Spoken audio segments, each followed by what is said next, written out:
Oculus put some people in a bit of a conundrum.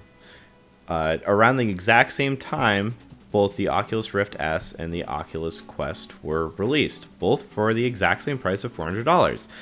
And for $400, you could either have, again, the Rift S, which is a PCVR experience that is tethered, or for $400, you could have a tetherless non-PCVR experience with the Quest. But even then, there's some more subtleties. The Oculus Quest has an IPD slider, it's OLED, it has higher resolution. But on the flip side, the Oculus Rift S has a higher refresh panel. It has a slider where you can move the screen closer or further from your face. It arguably is more comfortable with the well-favored Halo design that's been seen in things like the PSVR. And even deeper, the question kind of became, well, do I even need PCVR if this Quest works well enough? So I actually had this question. I was interested in getting back into the VR game, and I couldn't decide. I have a VR-capable PC, and this is what this video is for. If you have a VR-capable PC, should you get the Quest or should you get the Rift S? And I looked around on forums and stuff, and I was never really able to find an answer. And I think the reason I could never really definitively find an answer is because people either had a VR-capable PC and just bought the VR-capable headset and were happy with the Rift S, or people didn't have a VR-capable PC and people bought the Quest and were presumably happy because they didn't really have any other choice. And this is kind of where I'm coming in, and I'm gonna make a stand because I bought both headsets. I've been using both headsets, and yeah, I'm here and I'm ready to talk. But real quick, we are doing a giveaway. At 600 subscribers, we are giving away a copy of A Hat in Time on Steam. So we'd super much appreciate your support and your subscription. All you have to do is be subscribed. If you like the video, throw us a like, and let me know down below if you're in a similar situation or if you're just not and you did buy one of these headsets. Just, I'm just curious, and I'm sorry if I throw some shade one way or another, but it's just how I feel. So here we go, guys. I have owned at this point for not necessarily all at the same time, but 5 VR headsets. I've owned an Oculus Rift Developer Kit 1, Oculus Rift Developer Kit 2, PlayStation VR, Oculus Rift S, and an Oculus Quest. And up until this point, it was the PSVR, the DK1, the DK2. The DK1 biggest issue was 3 degrees of freedom.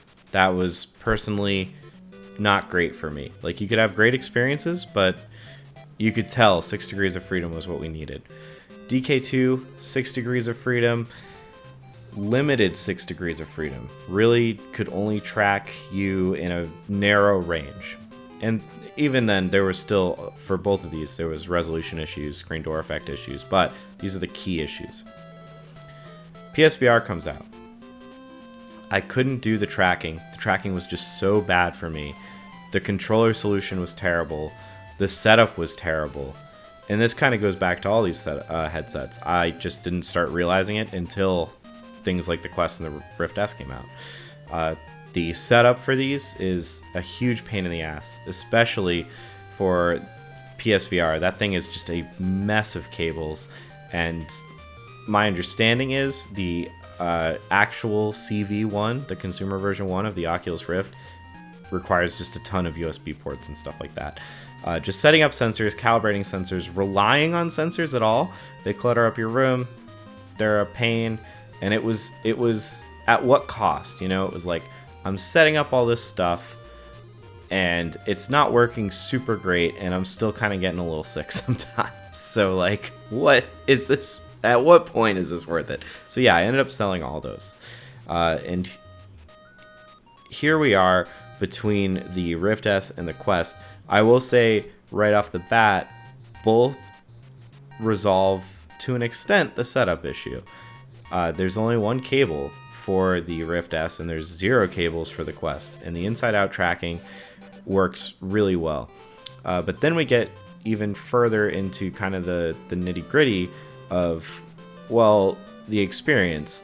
If you have a VR capable PC, you should obviously just go for the Rift S. And I would say that's not true at all, because the Rift S, just let's do a quick exercise. Go on Steam VR right now and open up like the top selling games, just for example, and just read through those.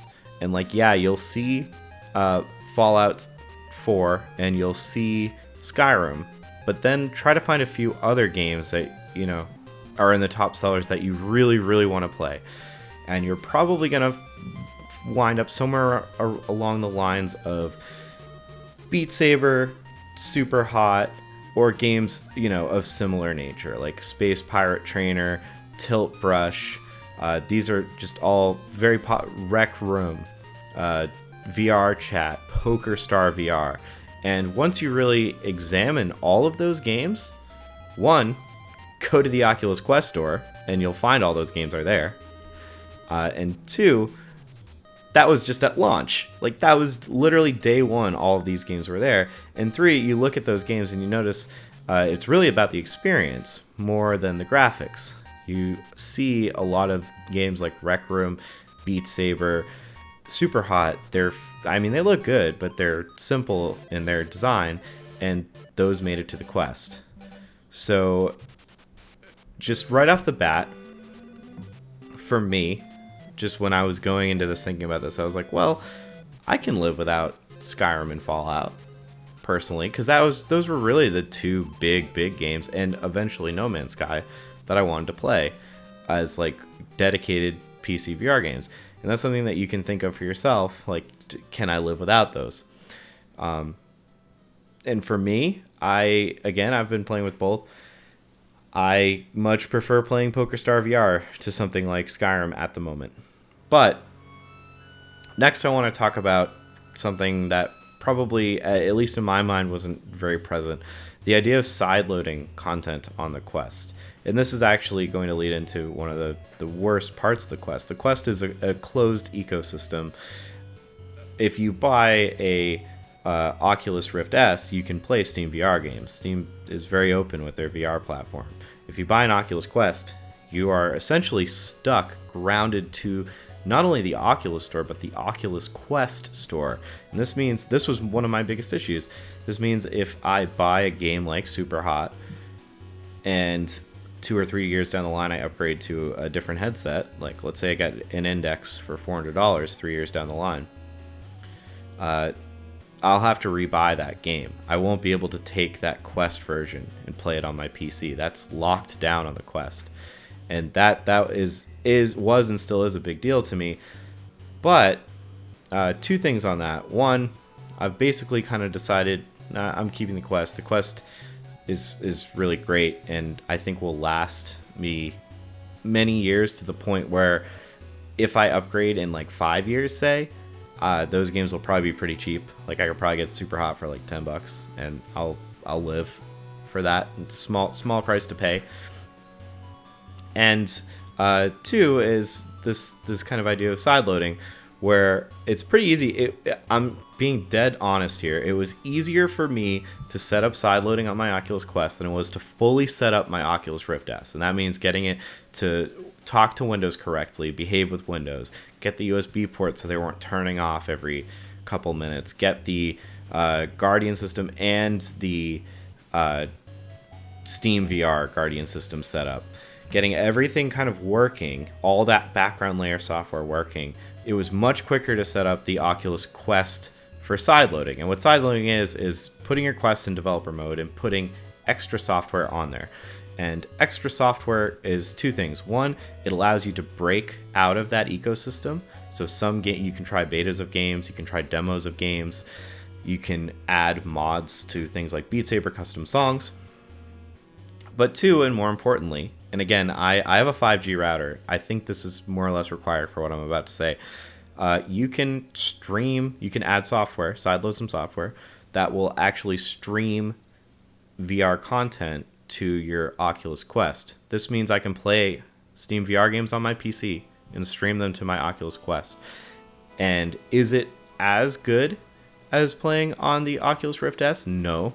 Is it honestly like 90 to 95% there. Like, my experience with it is the head tracking is fine, and every so often I'll get some video artifacts. That's, again, this is personal. Your internet connection stuff is in distance from the router. If your computer's on Ethernet, all of this does matter. But for me, and I'm fairly prone to motion sickness, it didn't like add anything to motion sickness. And I wouldn't play all games like this. Like, I wouldn't only buy games on Steam VR. Like, I wouldn't buy Beat Saber on Steam VR and stream it to my Quest so that I have Beat Saber on Steam VR, which is a more open ecosystem. But I would definitely play Skyrim, Fallout, No Man's Sky, things that don't require super... Like, I wouldn't play a competitive game this way, but I would play most games. Tabletop Simulator, Catan. I would play most games this way, and that fixes it for me. That, to me, makes it so clear, because you have room scale wireless VR that is like 90% as good as the Rift S and doesn't have as many like random hardware failures, which, not that my Rift S had hardware failures, but it's not relying on USB ports. It's not relying on things like that. It has worked smoother for me. I've had fewer interruptions of my playtime with the Quest once I got it all set up than with my Rift S. The other thing I want to talk about is the Quest's portability factor, which this was something I personally didn't know if it was going to matter because I was so used to tethered experiences. But in my head, you know that Switch commercial where the girl is playing Mario and she sees her friends in like a rooftop party and she just like pulls her Switch out and goes over? I was thinking, I like the idea of that, and I think personally that is something that I would be into, but I'm not sure if in practice it's relevant. Like, I'm not sure if I'm gonna want to pull my VR headset out of the back room, bring it to the living room when friends come over, or bring it to a house for like a party game or something. Turns out I've had the Quest for like 2 weeks now. Already done it like 3 times. Like, friends have come over and I'll be like, oh hey, let me just go grab my Quest. We'll play, keep talking, nobody explodes. Throw it in a bag, bring it to a friend's house, Beat Saber in 2 minutes. And that is really special from a social standpoint. That is much, much harder to do with a Quest. I remember somebody in 2016, they bought the original Oculus Rift and like a VR PC to go with it. And they brought it into work, and it was like a whole thing. Like, they had to take an hour and a half to like lug it up all the stairs, plug in the PC. They had to have a monitor for the PC so they could see what they were doing. They had to set up all the sensors again, recalibrate all those sensors, and then we played VR over lunch, and it was super fun and super cool. And I know that now it's not quite as bad, and that you wouldn't have to set up the sensors with the Oculus Rift S, but Oculus Quest, I would literally, it's a headset, 2 controllers, and 1 cable, and I wouldn't even need to bring the cable if we weren't playing for 3 hours. I just throw it in a bag, show up to work. Within 35 seconds, we're playing Beat Saber.